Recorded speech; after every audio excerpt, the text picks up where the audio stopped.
This is the Ideation Project, Season 1, Track 12.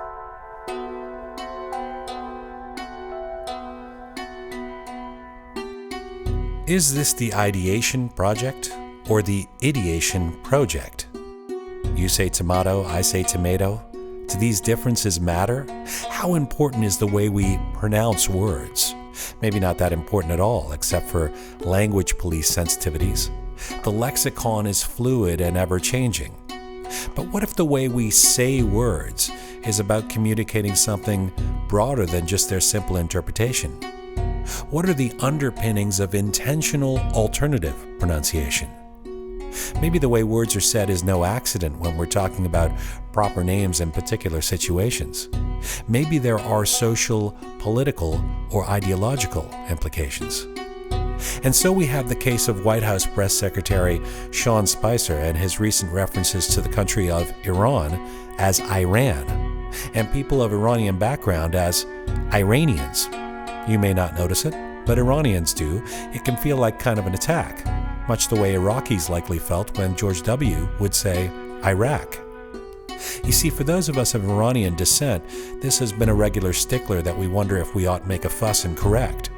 On the one hand, the way a name is said seems relatively inconsequential.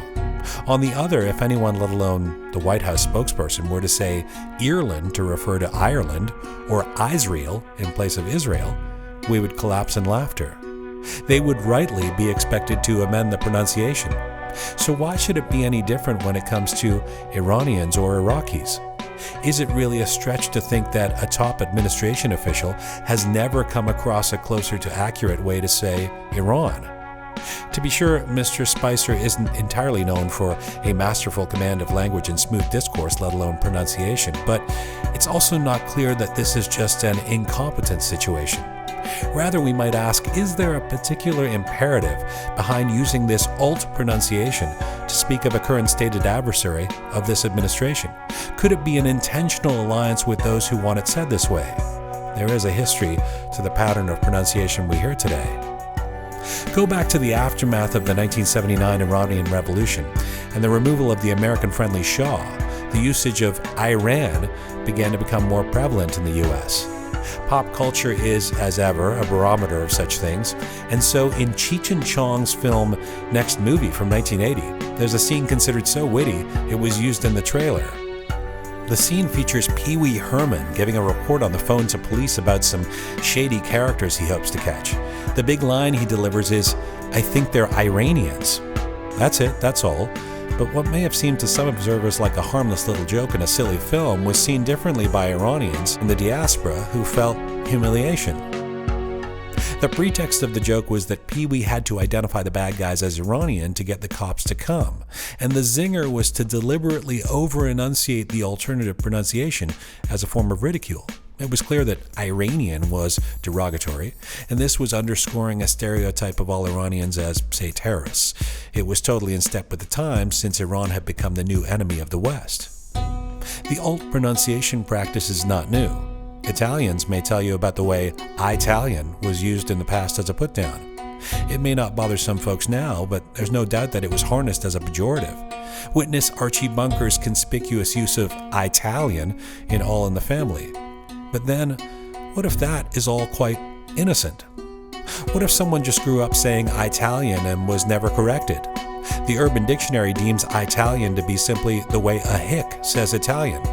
This is to suggest that the way it's said is commensurate with a person being well-read. In other words, if you say Eye-talian, you may just be kind of dumb. But is that really true? What if it's the opposite?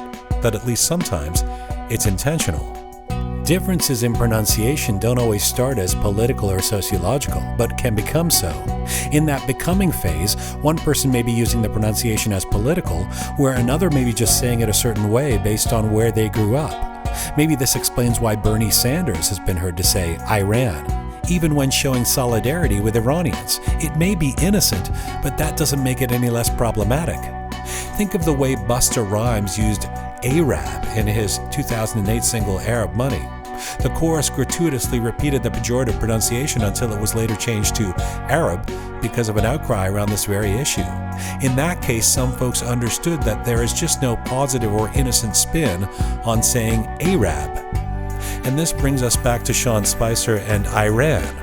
Perhaps it's just a coincidence that one of the only places in the world that he alt-pronounces happens to include people subjected to his administration's travel ban. Perhaps it's a coincidence that he would have an interest in typecasting Iran and setting the tone for the world. Perhaps this is all a coincidence like calling the Persian Gulf the Arabian Gulf. But the thing is, Iran is a complex country of people who continue to undermine simplistic generalization. It is a vibrant nation with a rich cultural and intellectual history. A recent national election brought out a massive turnout of young women and men who voted for ongoing change. While its regime is oppressive, ordinary Iranians were recently themselves the victims of an ISIS attack in Tehran. And while it can be painted as a dark theocracy, the latest World Cup birth sent thousands and thousands into the streets of Iranian cities, dancing and singing and not at all appearing like religious extremists or zealots. In other words, you might say they looked like Iranians, not Eye-ranians. Maybe there's something good old boys about saying Iran. Maybe it is a way of telegraphing a commitment to not caving to immigrants and their desired pronunciations. Or maybe it's just Sean Spicer misspeaking, repeatedly, or kidding around like Pee Wee Herman. But words matter and inferences are drawn. We could use less Iran and more Iran.